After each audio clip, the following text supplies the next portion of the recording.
Welcome everyone. In this video, I'm going to show you how you take dirty tick marks, basically filled up with rust, and how it rust just kind of expands and covers up the tick marks, makes them unreadable.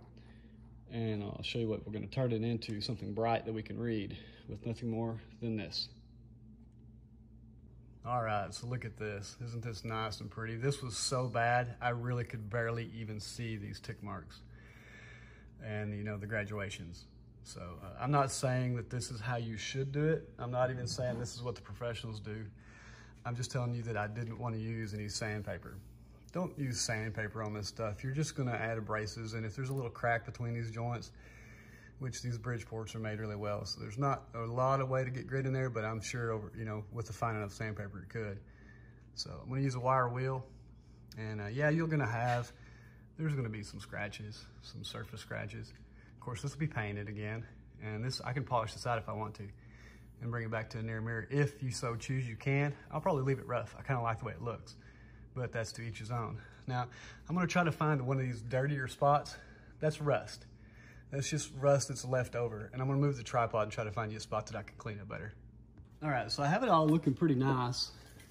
I'm just gonna use WD-40, not for any other purpose than just a little bit of lubrication, and it kind of highlights the rust that's left over.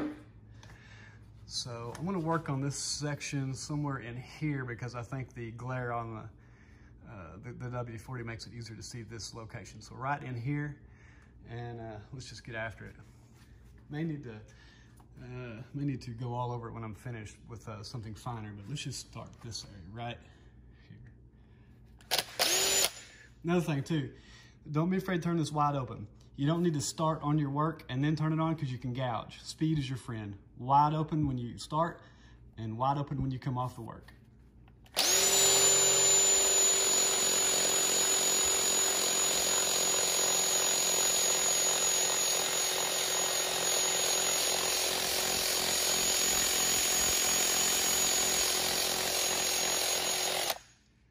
All right, let's see if we made any progress.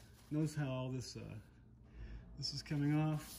Some of that's cast iron, but the majority of it will be your dirty, rusty spots. Yeah, see that short little time made an improvement.